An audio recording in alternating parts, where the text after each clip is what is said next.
Well, hello, it's Shannon here. It's been a while. I've given everybody, I think, plenty of time to go and watch this movie that I want to talk about called How to Train Your Dragon. But before I get started, first of all, hello. And I would like to promote somebody. I have customers that I deliver mail to, and they have a business called the Panhandle Hookers. And I bought some of their stuff because I like to support my people.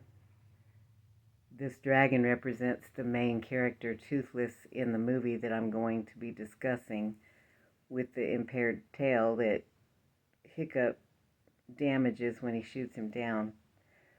This is their work. I thought it was so precious. This dragon, his name is Firecracker. And of course, she did this for July 4th. So go, and if you would like anything that they do, they're called the Panhandle Hookers. I don't know if you can see this, but you can stop it maybe and enlarge it. Okay. I love my people, and I like to promote any and all people that are doing their thing, because I know how badly it hurts when people don't want to take a look at what you're doing. So I like to do unto others as I would have them do unto me. Anyway, so there's also this one. It's in a movie like the second or the third one, and I thought she was good, precious too, so I bought all three of them from my customer. Anyway, so without any further ado, I have made a lot of notes. There's a lot of good stuff in this movie. There's lots of stuff from the Bible that I'm going to go over, and I'm not probably going to quote much scripture today, but I am going to talk about scripture. And of course, I want you to keep in mind that I'm hoping I'm speaking to people that are very familiar with the Bible and what is written in both the Old and the New. I am going to be talking about Yeshua from the New Testament. I am going to be referring back to Adam and Eve. And I am going to be comparing different characters, their essence, with the characters in the Bible. In case you haven't watched a video before, that's what I do. I take the Bible and I show the essence or the spirit that is walking in the characters. And so I refer to Adam as Judah, Esau. He can even be considered Amalek, or Haman. Any of those characters, they come from Adam and what he did with his words. Because out of the mouth comes from what's within the heart. That's written in Matthew. And by your words you're acquitted, by your words you're condemned, and Adam was the only one condemned in the garden. Eve, in great pain and suffering, she's the one that bears the fruit. So as I go over this movie, I'm going to go over some of those things. So I want you to be prepared. It's a long movie. I'm going to try to shorten and condense what I go over, but there are some important things that I don't want to miss. I've made a second book of notes that I'll go back over to make sure I cover everything. So I'm going to start. I'm going to go over this movie quite rapidly, and I'm going to go over the things that things remind me of, and I'm also going to use my own situation, what I've been doing these last 4 years in these videos. I'm going to compare that to this movie as well. And I'm going to show that to you so you can show how you can look at your own life depending on which character you believe that you play or can relate to in your life. And maybe you can come up with some things for your own life and where you are in that today. So with that being said, the movie, it starts off in a place called Burke Village, which is it's a fictional place, and we'll talk about what Burke is related to in the Hebrew language. It's not actually from the Hebrew language, but it's a spin-off from a couple of Hebrew words. But anyway, it's narrated by Hiccup, and let's talk about Hiccup's name. They're Vikings, and they would give a Viking the name Hiccup if they were the runt, if they were if they looked weak, because their names all were given to them to kind of try to scare away the predators. And in the case of Hiccup, he's the runt, he looks the weakest, he's the last, and it reminds me of the first will be last, the last will be first, because he is playing a character that has the same essence as Yeshua. And you'll see he's the only one in the village with that spirit until later in the movie. They're all Vikings, and they want to kill. They start the fights, and anything that they're about, Hiccup is the opposite. He's the rebellious one. He's the one that's rebelling against the rules, as it were, because he's not like that. So the movie starts out with them fighting off dragons that are coming, and they're breathing fire. Now, the way I break this down is I look at the dragons as our flesh. A fire-breathing dragon is those of the fleshly nature, that fire representing judgment. We've got these dragons coming to steal this food and take it back to their den to feed a bigger dragon. Well, that's what we do as flesh when we breathe our fire on each other and judge each other depending on what rules that we're breaking, and we look at ourselves as higher and mightier than the rules that others are breaking, rather than keeping our focus on ourselves and our own rules that we're breaking. And we're literally stealing food and giving it to the enemy, the big dragon in the big layer, that not only eats the food they bring, but will eat you too if still hungry or can reach you. And hopefully you've watched this movie so you know what I'm talking about. I've watched it so many times, and I love it every single time. But I watch these movies a lot so that I don't miss anything that would be biblical. Anyway, so Hiccup is not like the others. Stoic is a dragon slayer. That's his father. Meathead, with the attitude Gobber first, that's Hiccup is his apprentice, and he's like his dad's right-hand man. So he's going to be a lot like Hiccup as far as his essence.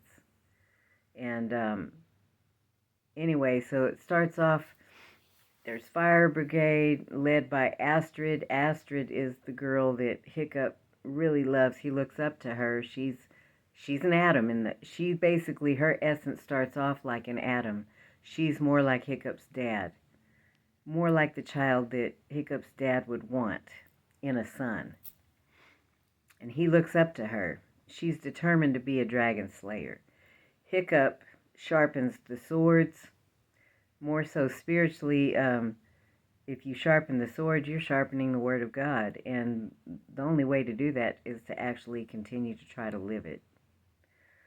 And he badly wants to be one of the people and kill a dragon so that he will be accepted and fit in. And isn't that the way we all are? If you are like me and you've been a black sheep, people look at you weird. You're not like everybody else. You think outside of the box. You're shunned. Nobody wants to hear what you have to say because what you have to say is so outside the box that people sometimes just can't understand you. That is the character of Hiccup. He says the ultimate prize would be to kill the Night Fury, which that's the dragon he ends up training. He names him Toothless, which when I first saw that, I thought, yeah, if you don't have teeth, you can't eat. What is going on in the garden with Adam and Eve? The eating of the tree of knowledge of good and evil. So Toothless is a dragon that doesn't do that. He does not eat from the tree of knowledge of good and evil. He doesn't consume and devour. It says that he never steals food, he never shows himself, and he never misses the mark. So what does that remind you in the Word if you're in the New Testament? Well, feed my sheep. We don't eat other people. We feed the sheep to show them how to behave. In other words, we lay our lives down as a guilt offering. We got our eyes on ourselves. We don't have our eyes on others. We are spiritual nature people like Jacob. So we're concerned about living the word, which is the law of love, the parentheses of the book. So, and he never misses the mark. In other words, he does what is right. This dragon does what is right. This is the flesh of Eve who does what is right. She does not steal food that belongs to others. In other words, she doesn't consume and devour flesh or God, because flesh belongs to somebody else. And since she doesn't serve that God, she's not going to be eating that flesh. She's going to be laying herself down and feeding that flesh with herself. So, and when I say that, I'm talking of the spiritual. I'm not talking about literal eating. I'm not talking about literal feeding. No one has ever killed a night fury, and Hiccup says he will be the first. Hiccup does shoot it down, and he wounds it, but nobody believes him. Okay? What is Eve doing in the garden? She is shooting down that night fury. That's her flesh. When she says, I did it, I believed, it was me, I'm the guilty one. The serpent deceived me, can't be deceived unless you first believe. So she's shooting down. She's wounding her ability to live the spiritual by cutting herself down. That's a wound that later on, it feels like a wound. When you consistently take the blame, you're the guilt offering for others, and if you continue to do that, you'll find that many people do not follow your example. They will continue to eat you and blame you and ridicule you and condemn you instead of turning around the other way and doing what you're doing. But, that comes with the territory. Some will listen by observing your behavior and how you walk, and some won't. So, let's see. His father gets upset with him and says, can't you see I have a village to feed? Now, Hiccup says, and I laughed, between you and me, the village could do with a little less feeding. Again, he's, if you look at that spiritually, consuming and devouring. All these people are of the fleshly nature. They are out to kill. Kill, steal, and destroy rather than pursuing peace, which is what Hiccup is doing. Hiccup wants to be a dragon killer, but his dad can see he is far from a dragon killer. He's told to get back in the house and stay there, and his dad sends someone to make sure he stays there. Now, that automatically reminds me of the women being told to stay in the house, not to come out, and that nobody wants to listen to them. It's the same thing. That's exactly what happened with Eve. She was not heard. Her voice was not heard because she silenced it. It's kind of like the Little Mermaid movie where the voice was taken, and she's supposed to win him over by her actions, basically. Because her job is to speak up for those that are guilty, to cover them. The whole word is about sacrifices and coverings. Sacrificing yourself as a living sacrifice and covering others. That's how we live the word. But there is a time when we pick our life back up again, and that happens in this movie too. So where am I? And then the kids his age mock and make fun of him. Hiccup tells Gobber his dad never listens, and Gobber says, well, it runs in the family because they don't think he listens either. And he says when he does listen, it's with a disappointed scowl. And of course, I mean, I can understand that as a parent when your children don't listen to you. At the same time, we're all individuals, and yes, the parent is supposed to help mold us and shape us, but we have to allow our children to be their own being because we all have a different call in life. We all have something different that God wants us to do to be a part of the body. Some of us are leaders, some of us are not. So it just depends on what your calling is, but we need to hear and watch our children and kind of point them in the direction that they're going rather than trying to make them to be what we want them to be. Like an athlete who wants to be an athlete instead of a doctor. Wherever the talent is, that's where they should be going. Gobbler tells him it is not what he looks like, but what he is inside that matters, and he tells him to stop trying to be something he's not. Hiccup says he just wants to be one of them, and Gobbler understands.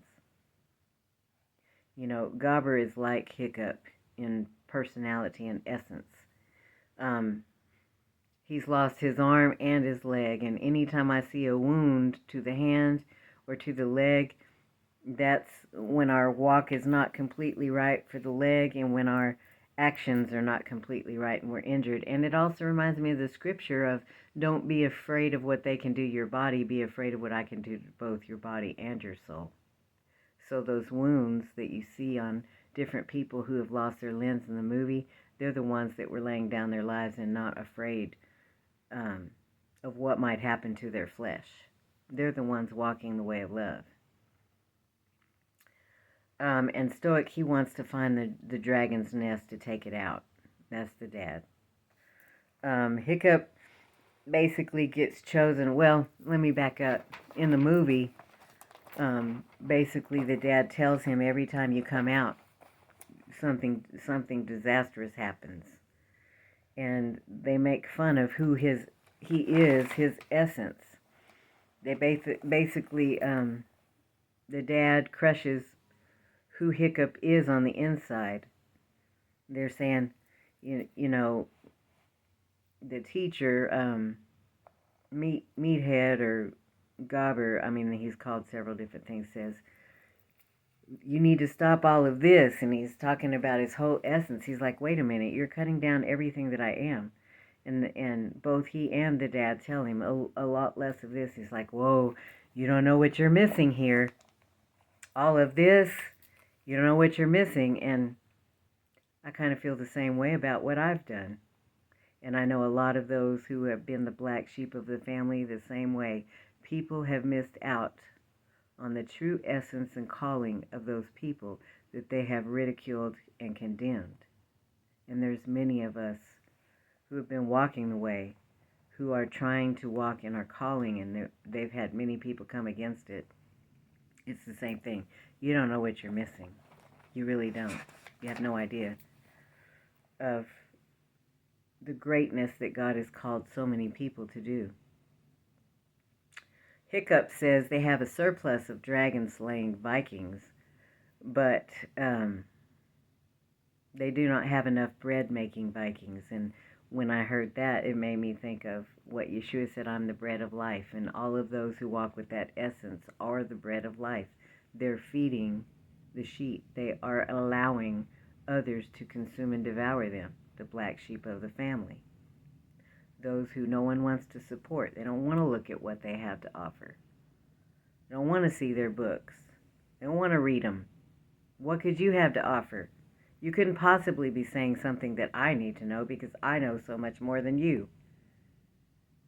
And, you know, whether it's book writing, video making, singing, dancing, I don't care what it is. I don't care if you're an artist. Maybe it's clothing that you make, or you're a makeup artist. Whatever it is, there's always somebody there ridiculed, condemning, looking down their nose, thinking that they're better, and shame on them. They have no idea what they're missing.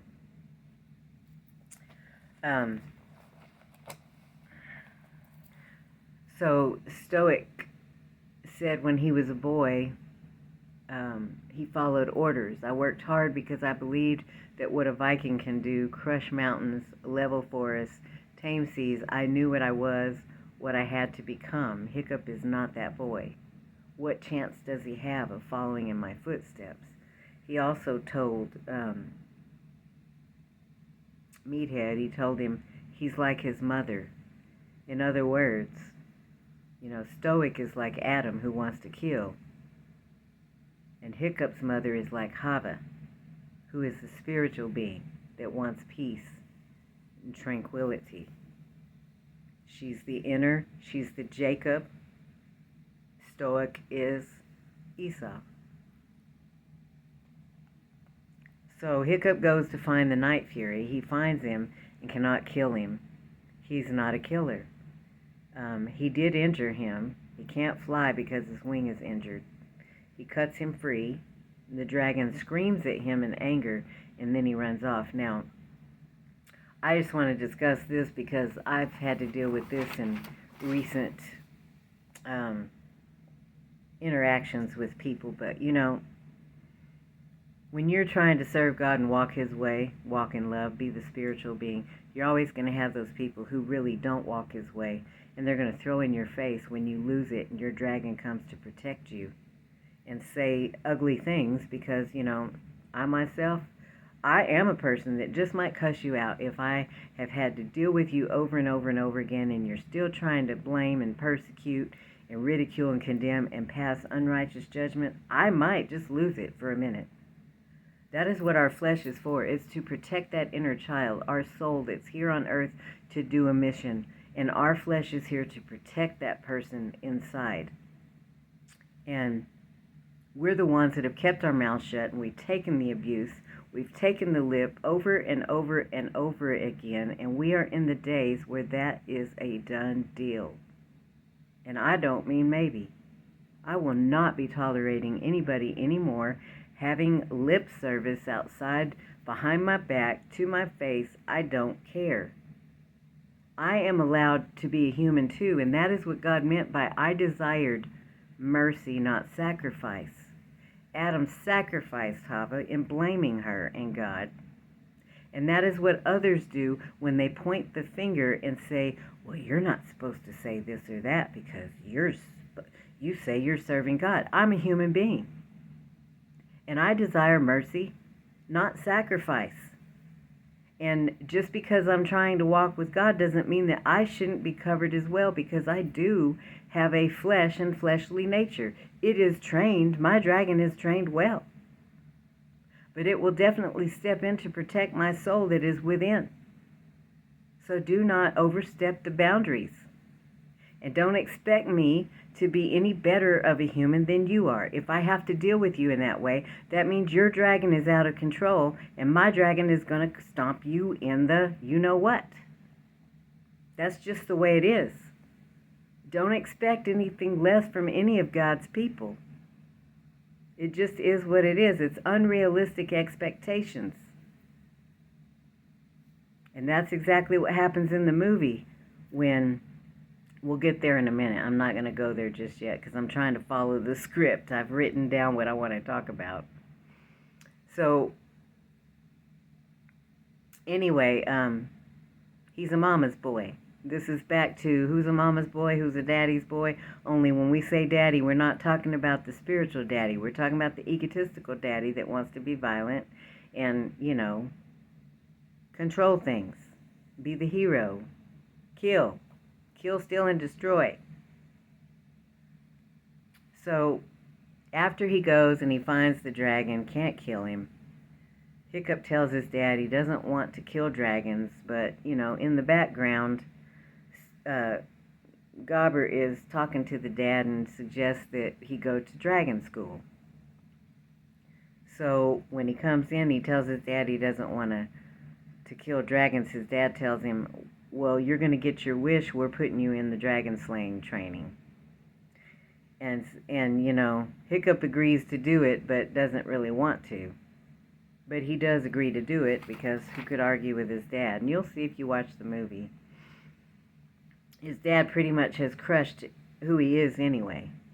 He wants something different. He doesn't want to embrace who Hiccup really is. He doesn't see the beauty in who he is. And while I'm on that subject, when we cut down someone else, we're cutting down God's creation. We're cutting down a person that God decided was beautiful and wonderfully made. And even in all of our poor choices that sometimes, whether it be in speech or action, we're still beautifully and wonderfully made. And so we should never do this to each other, ever. But God's people have had that done to them from the beginning, starting with Eve. It's like when Hiccup looks at Astrid. He looks at her like a shining star, like she's beautiful. And she spends the first part of the movie really cutting him down and treating him like dirt. We'll see in a minute. So Hiccup tells his dad, okay, and so his dad, he agrees to do it. Dragon training is school to teach how to kill dragons or subdue it back into the cage like an alpha. There are several candidates that have failed 4 times, which made me think of Lazarus, being sick for 4 days in the grave for 4 days and then resurrecting. And basically, the dragon, to me, the dragon school is about us trying to train our flesh to listen to the spirit rather than the flesh running the body. And so if you failed 4 times in a row, Lazarus was sick and he's raised from the dead. To me, that's a person that failed to train their dragon. And that's just how I see it spiritually. The winner of the dragon school has to kill a dragon in front of everybody.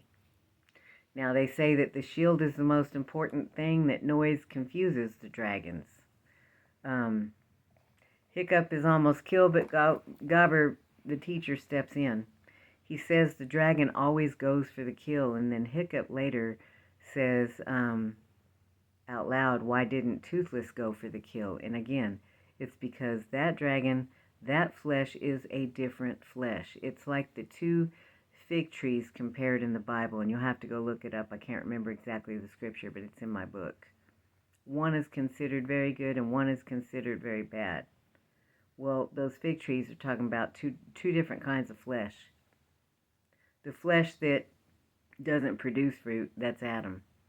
And the flesh that does produce fruit, that's Eve.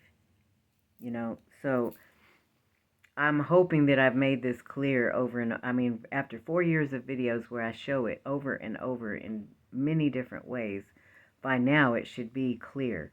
And we're talking about just 2 kinds of flesh. It has nothing to do with the physical religion. I don't care what religion you are. In every religion, there's a person whose flesh is, their dragon is trained, and there's a person whose dragon is not trained. So, I believe religion is man-made, and I believe relationship is God-made. And the Bible is all about our relationship one to another, and whatever that relationship is, whatever relationship we have to each other, is the relationship we have with God. Because we are His creation, and He is living and breathing in us. So Hiccup has a conversation with Astrid. He says, maybe dragons aren't as bad as they think. She asks if he's insane. She says, wiping out dragons is why we are here, because, yes, they are as bad as we think they are. Hiccup says, well, maybe we are part of the problem. Moving in on their lands, eating their food. She says, wow, you live in a different world, don't you? And, of course, that made me think of the Carpet Ride, A Whole New World, that song. Because, yes, he lives in the spiritual world, and she lives in the physical world. So, yes, he does live in a different land. He is taking a look at himself. That's what we're all supposed to do. What part can I do to change it so that we can all get along, rather than just putting it all off on someone else?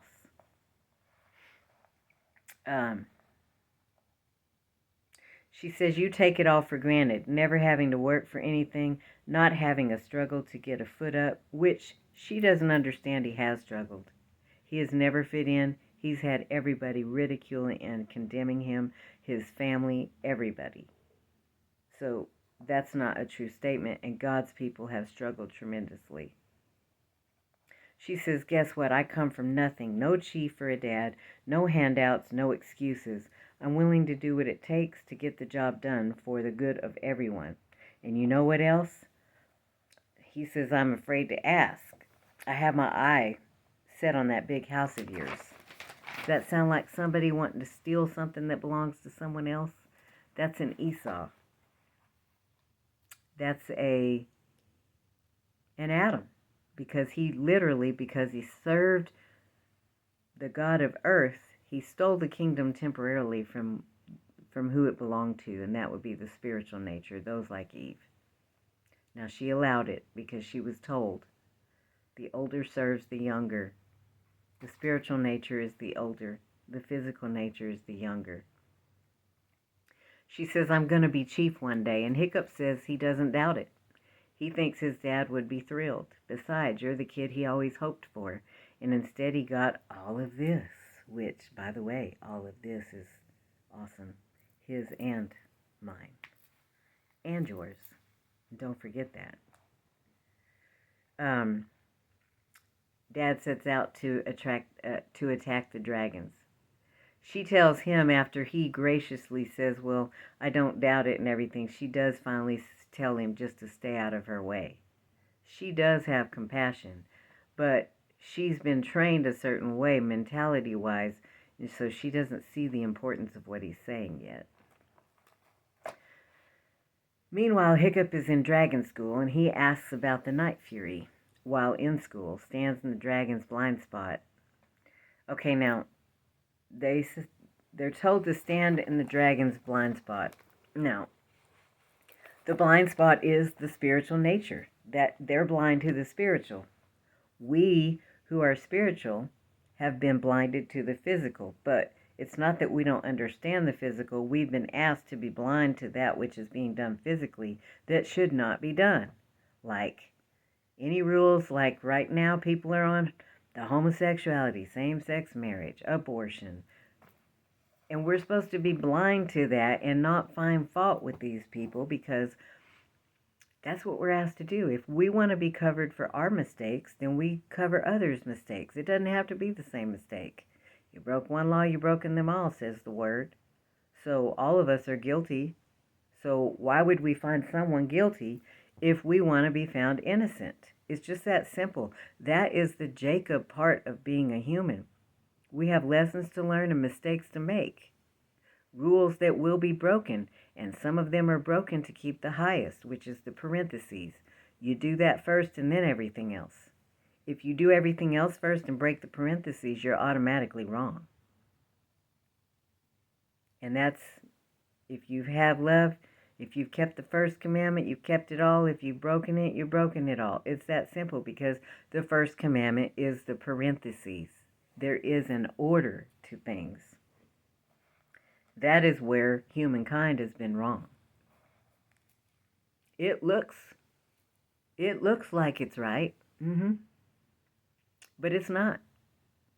And that's right now where I have been for 4 years stating the difference between the two. What looks to the eyes as righteous is not always righteous. That is why the wicked are they're being called good, and the good are being called wicked, because we have it all backwards. The first commandment is first, then everything else. Sometimes to keep the first commandment, some of the others must be broken. It's really that simple.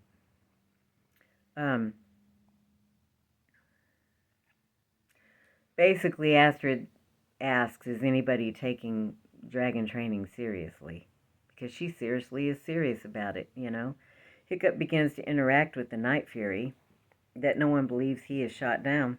He feeds him fish, and you know, that scene reminded me of Yeshua saying, be fishers of men. Men and fish being the same thing. Okay, he's feeding his dragon fish, and the dragon coughs up the head of the fish and gives it to Hiccup. Well, Hiccup is the leader. He's the head. He's eating a head. It's symbolic of consuming and devouring oneself. If you are consuming and devouring the flesh of Yeshua, what that means is if he lives in you, your flesh is his flesh. So it's symbolic of keeping your eyes on yourself and what you're doing to mess up rather than others. And so the dragon is doing the same thing. He's eating the body. He represents the branches or the body. And Hiccup represents the leader who is training the body to do it the right way so he can fly in the air according to the spiritual law. If you have something in the air, it's like the eagle that takes the snake from the ground up into the air. The snake on the ground is like the staff on the ground that becomes a snake. That's the physical rules. Okay? But if you pull it up in the air, it becomes a staff, because that's the spiritual law. The law is spiritual. The spiritual must be done first, and then the physical. And it doesn't always look righteous to the eyes. And if you have Moses' staff, Pharaoh's staff, and Aaron's staff, Moses represents the God of earth, the physical law. That's the covenant that was broken and everybody got death. That's the 10 Commandments, the physical. Aaron, the younger brother, represents Yeshua's standpoint, which is the number 1 law, the law of love. and his staff eventually swallows up the other two. Pharaoh's law is the opposite of the commandments. Do everything the opposite way, which would be Adam. So, and everything I've been presenting has been that Aaron's staff, consuming and devouring all this other stuff that has just been not in order. If you cannot understand who Adam and Eve are and the gods they serve, and in each chapter in the Bible who is speaking to which people, there's no way to get that straight. You're going to confuse. We've all confused a lot of that stuff. And I'm going to make it real clear at the end of this movie, because it's all set very clearly. If you want to see it, if you really want to know what it's talking about, you can see it. Once you see it, you can't unsee it. So, Hiccup brings, okay, we talked about the fish. Basically, Hiccup represents the vine. I'm the vine, you're the branches. And the dragon represents the branches. And eventually we're all cut off. It's like we are the wheat and tares growing up together. Our flesh is the tare, and that which is the vine, the Spirit of God on this shoulder, that voice, because the flesh has a different voice. That's the vine. And they separate. One goes back to the earth and the other one goes to the God who created. And I mean, the spiritual God and the God of earth got together to make humankind. We're all both. And that's, as above, so below. But in the reverse. Because the older came second. The younger came first on earth. The first will be last. The last will be first. That is why the second-born gets the inheritance. That is why there's two wives in different stories. The first wife is the elder. That's the fleshly nature on earth. The younger from heaven. The second wife represents the older, but the younger on earth. They're in the reverse. Okay, so they mirror each other. Hiccup first drawing each other in the sand, which when I saw the part where he's drawing in the sand, it reminded me of Yeshua drawing on the sand. And of course, there's speculation he was writing out the sins, but basically in the movie, they're drawing each other's face. To me, to say I see you, you're like me, I'm like you. And that's Hiccup, said he saw himself in him. We're all afraid. Everybody is afraid. Because we are here, we don't know everything. We're here to figure it out. We're here to try to live by the guidelines that we've been given from God. And it's been really messed up because it hasn't been understood in the proper way. But it will be, because God said it would be. And it is. It's being given. It's just, there has to be ears that can hear.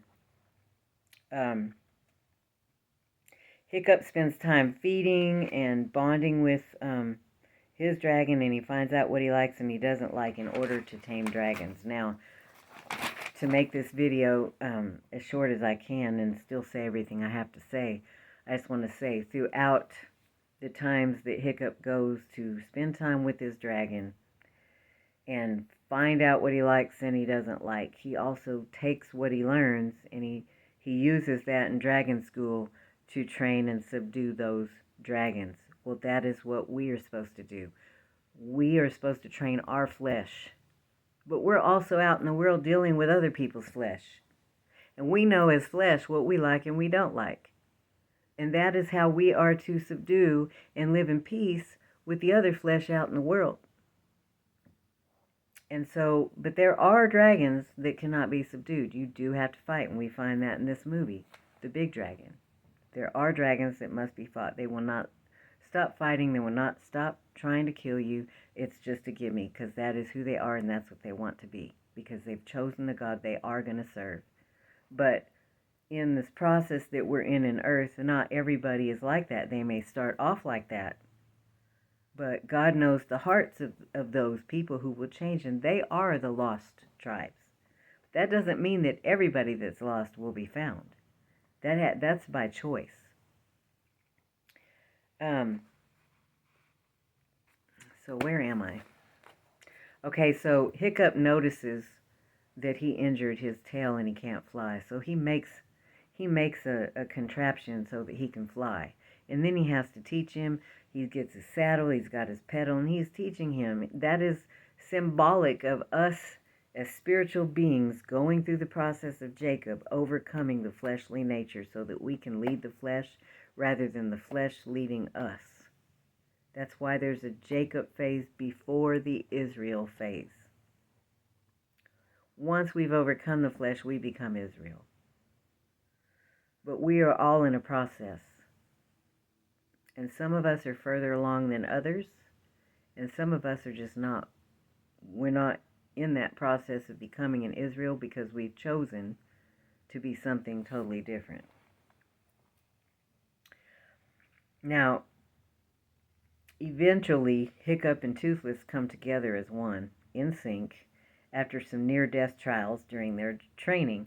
Now, there's some scenes where, the first time they go up in the air and he gets him flying, they both end up, he gets disconnected and they start to fall to the ground, and at the last minute, they get connected again and they start to fly.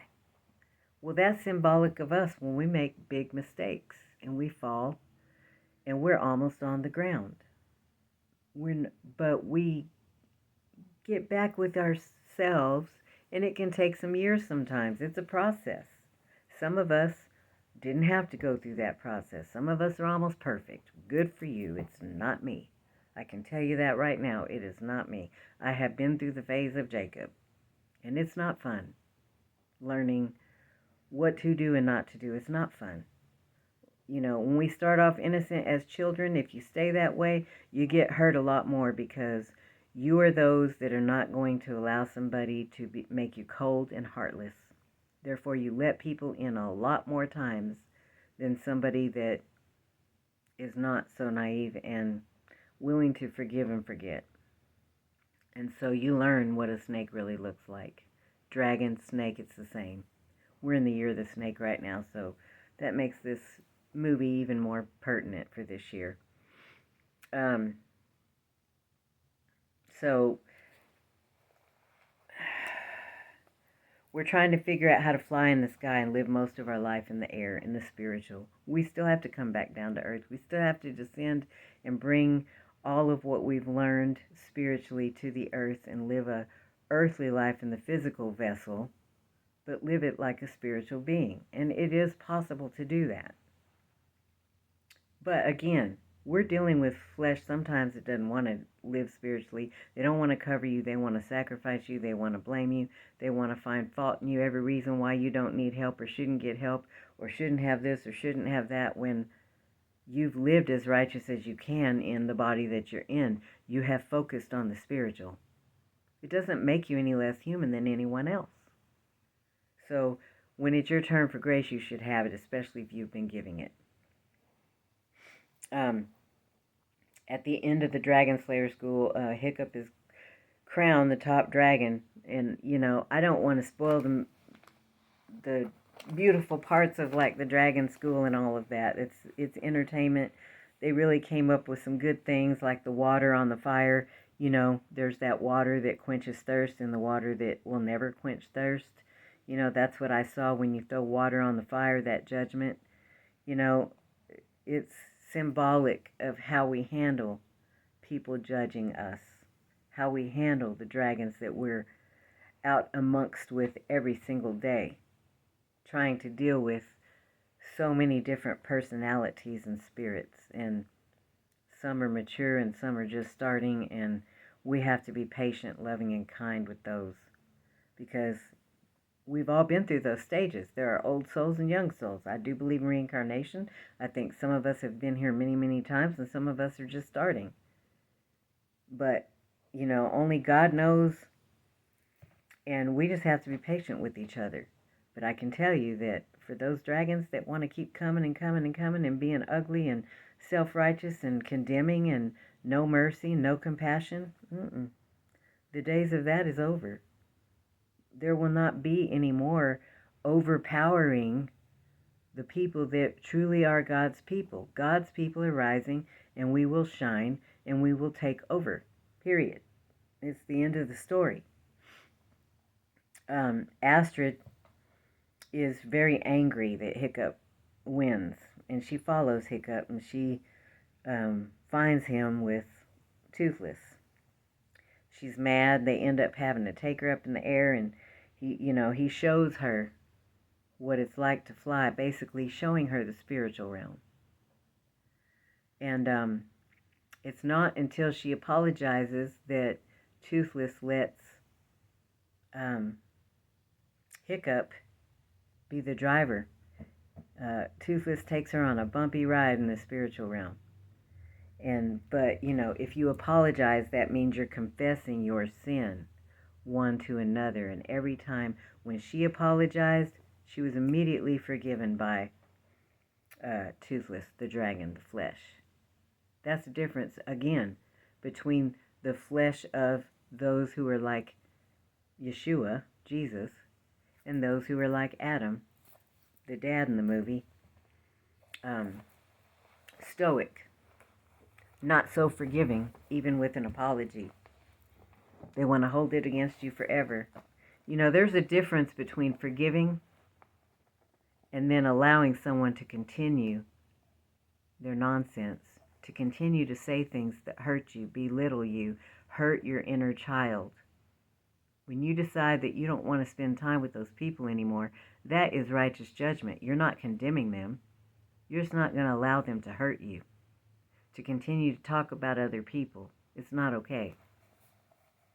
And it's righteous to set up boundaries and not be around those kind of people, because it's hurtful to you. It's hurtful to them to be allowed to do it.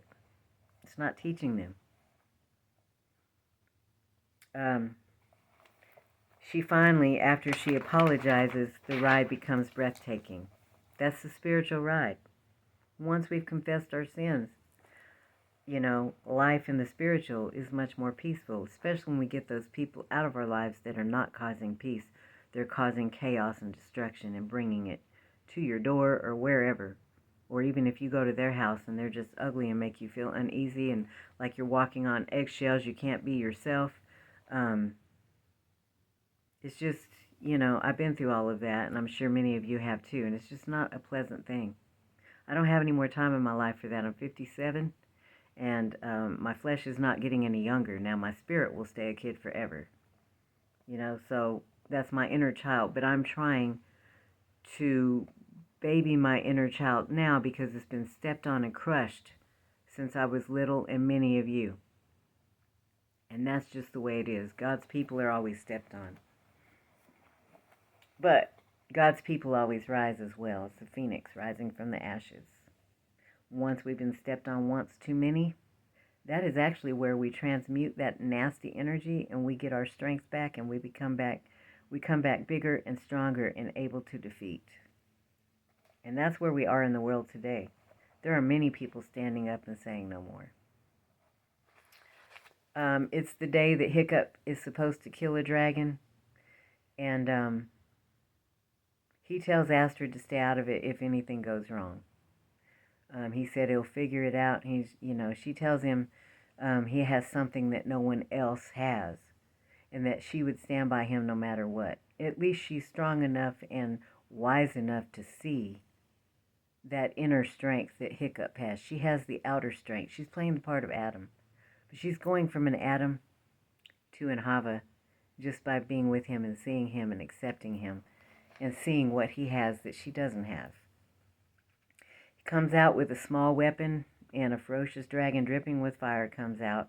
Hiccup drops his armor and even his crown, made of his mother's breastplate, which I found that scene kind of funny when the dad gives him a helmet, and he says it's made out of half of your mother's breastplate, which made me think of the breastplate of righteousness and the crown, the helmet of salvation. It's a helmet made from her breastplate. So that's, I think, Ephesians 10:6 or 6:10, the scripture where I have my feet shod with the preparation of the gospel of peace. Hiccup has the gospel of peace within him. He does not want war. He wants peace. He wants to live in harmony with the dragons. And just as he's about to pretty much subdue the dragon because he doesn't have a weapon in his hand, it also made me think of the Predator movie, where all of those people that The few that did not have weapons were not hunted. That's symbolic spiritually, because you're going to get what you give. If you hunt, you'll be hunted. If you're peaceful, you're meek and humble, you inherit the earth. There's no one to come after you if you're not coming after somebody. Now, that doesn't mean that you don't have the right to protect yourself, and of course, I am willing to do that if I have to, and you should be too. And just as when he's about to touch the dragon, his dad is mad because he wants to see him kill him, and he raises his voice, comes up with all kinds of chaos, and the dragon goes crazy and starts to go after Hiccup. And that's kind of, the scene that would be when you are in the midst of taming someone's ferocious fleshly nature coming at you, and all of a sudden there's other hecklers heckling you on. Then the fight is really out, and now it's which side are you on? Same thing. He's causing chaos and conflict, and so the dragon goes crazy because Hiccup hasn't had time to really subdue the giant, because basically it's like a David subduing the giant. If you read my chapter on David's throne, I break that story down from the spiritual as well, and it's really about David preaching a message of grace. Same thing here, grace and mercy. You can check out my book or go back to those videos, because I did a video on David's throne, I believe, and I talk about that there. Anyway, long story short, when the dragon's going after Hiccup, Toothless hears, and he comes to defend him. And this is the first time anyone else ever sees Toothless. Now, this would be a pretty good example of what I was talking about when someone's attacking you unrighteously and accusing you of being guilty and trying to pass fire, breathe fire on you in judgment. And then your flesh claps back. Your dragon claps back at these people to put them in their place. That's what's going on in this movie. His trained dragon is now stepping in to defend him. A dragon's a dragon. Don't expect the dragon of the holy person to fight you any different than the dragon of somebody that's not holy. A dragon's a dragon, period. We all deserve grace and mercy. I don't think there's anybody of God's people claiming to be perfect. Matter of fact, we claim the opposite. We're the ones saying we're guilty. We're the ones looking at ourselves, trying to figure out how we can make things better by changing ourselves. We're not trying to change others.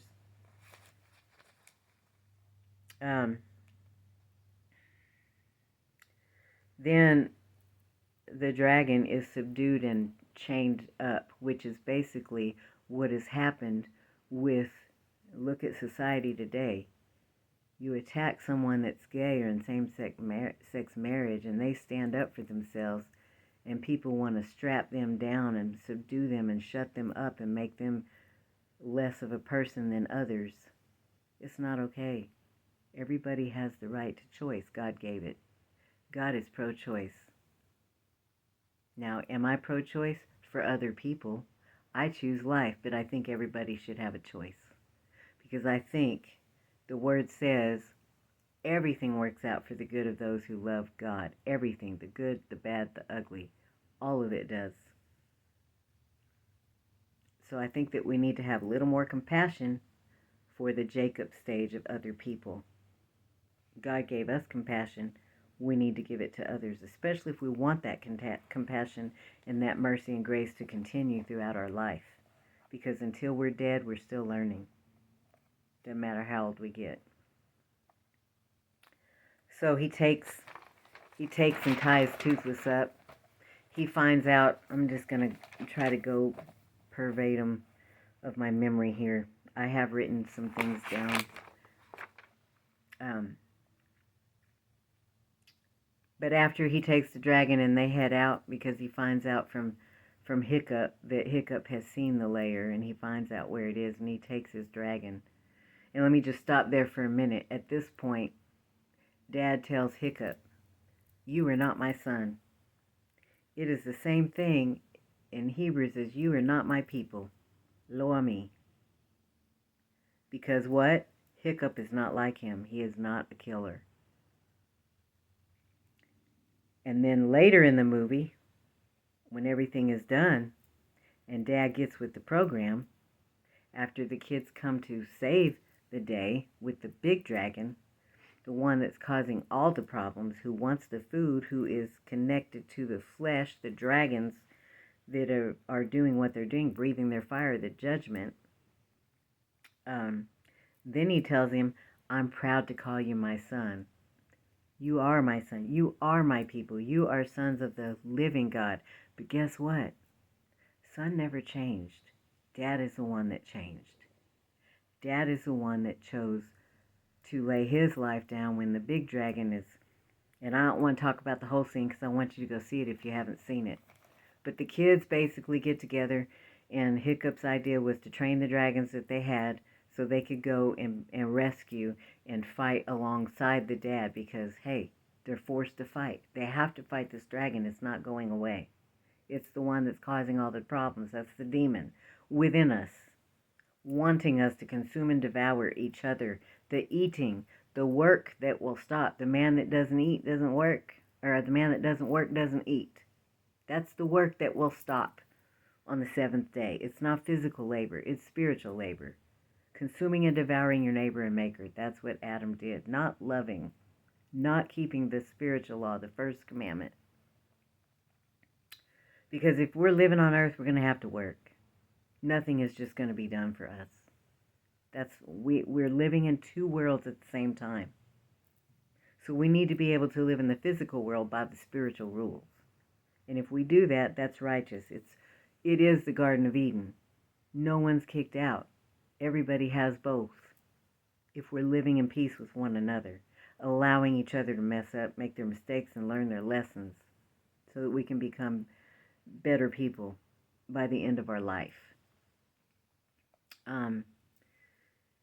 So Astrid eventually, she asks him, why couldn't you kill the dragon? And he said, because I saw me in him. I saw that he was just as scared as me. And we're supposed to see each other in that manner, no matter what rules we're breaking. Where in the heck did the compassion go in the people that say they're God's people? Why is there still persecution of other people and their choices? I don't get it. Because if you live by doing to others as you'd have them do unto you, then you should keep your mouth shut about what everybody's doing unless somebody's being hurt physically. Because yes, there are times when we need to step in, but not with things like same-sex marriage. I even think abortion is a touchy thing because it has to do with somebody else's body that's already here. It does. Do I agree with abortion? No. I wouldn't do it. But just because I wouldn't doesn't mean someone else wouldn't make that choice, and I don't think that choice should be taken away. I do think there should be time limits. But, I'm not always right either. That's just my opinion from my interpretation of the word. And I think that we need to give more compassion and love to others. But I also think that when others don't give you love and compassion, that it is time to stand up, protect yourself and others from that, and don't keep company with that. Because that's like saying it's okay.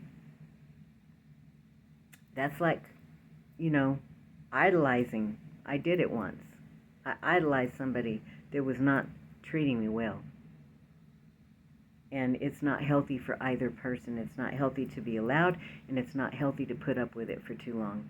Now that's where God's patience comes in. There are some of us that put up with it a lot longer than others because we have a great measure of God's patience. That's what's working in us to be able to put up with it. But at some point, it's time to cut it off. There's just no excuses.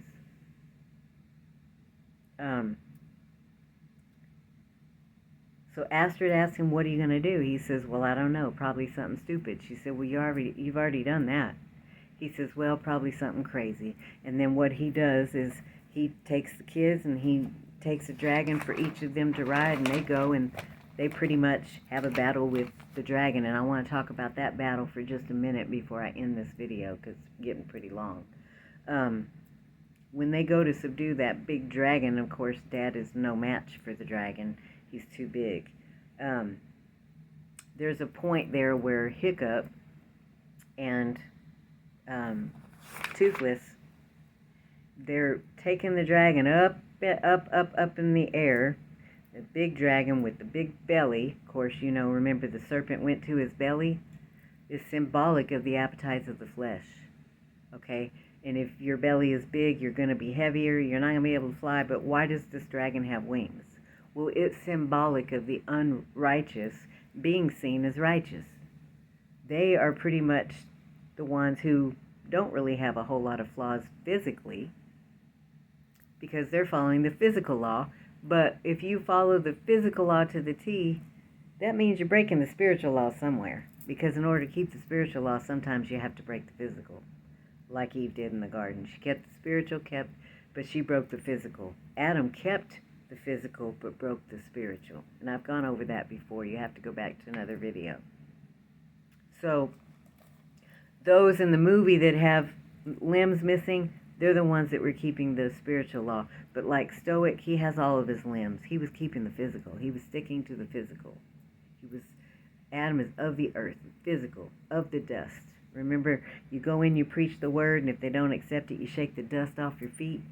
Who else is under your feet? The enemy. So what that is referring to is those like Adam who serve the enemy, are the dust under your feet, and you're shaking it off because they didn't receive the message.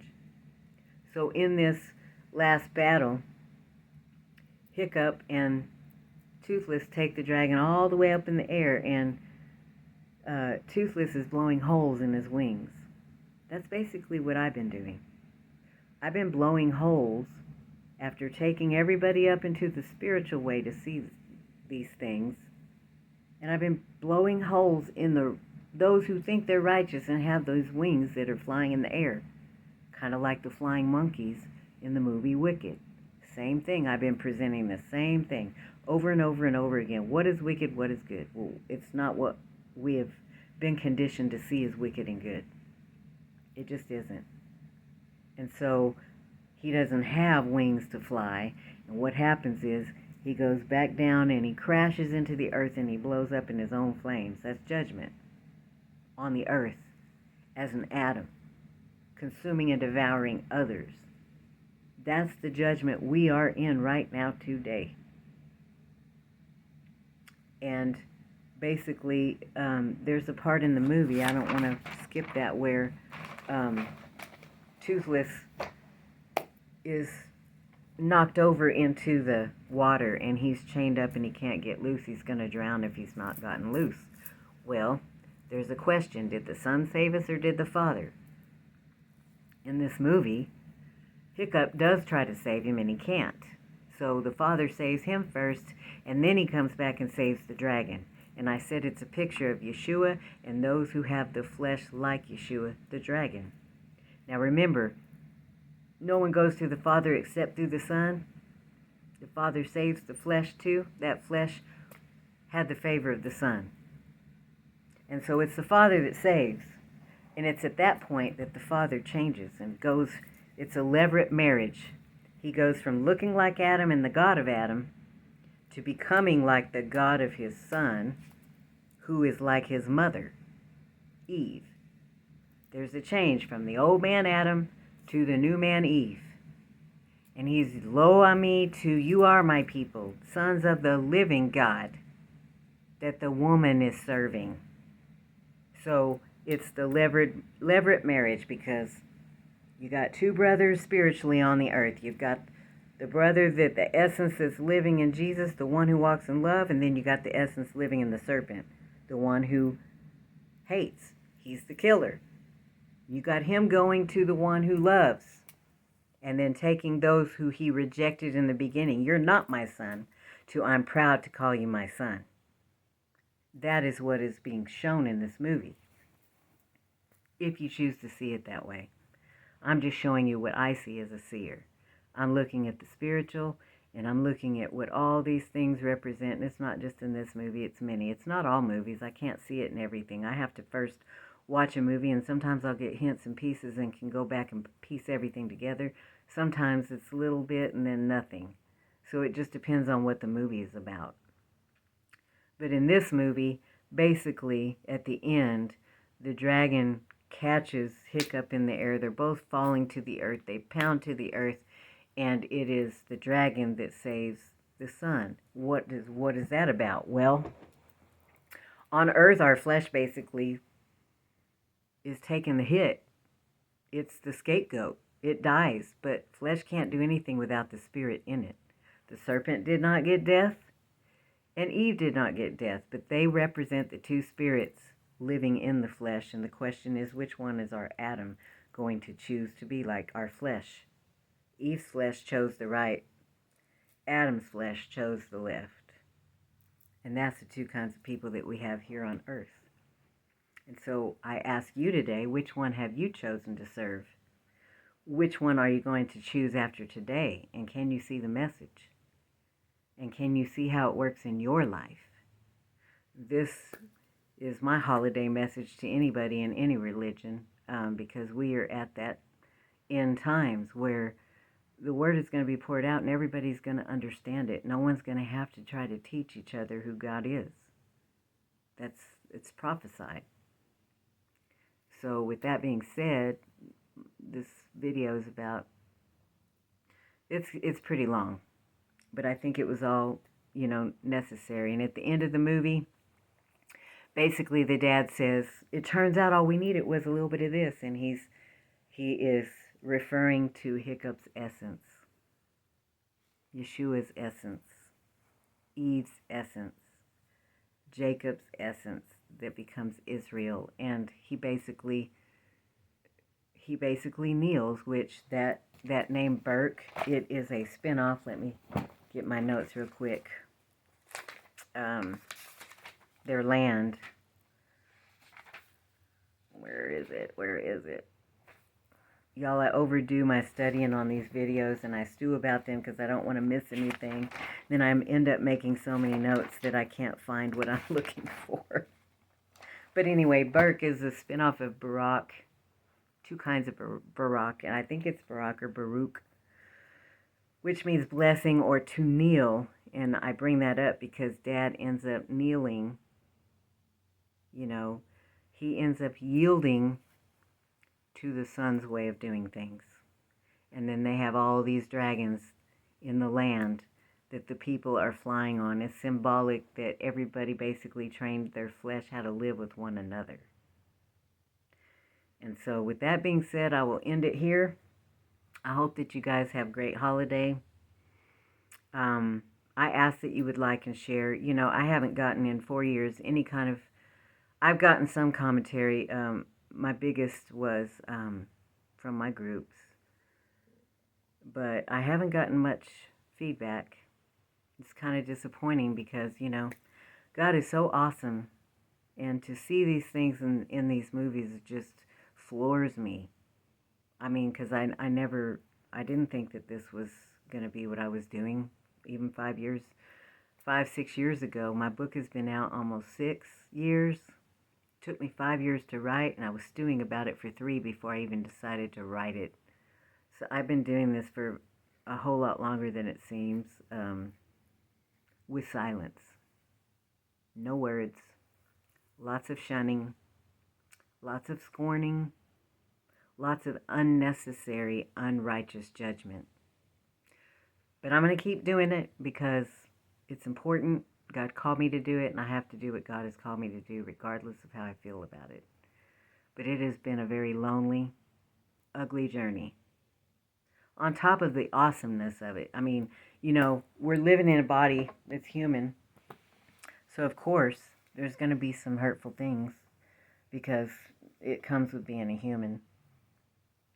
But I have been through so much that's made me pretty strong, pretty tough. Like my dragon shirt. Let me show you my dragon.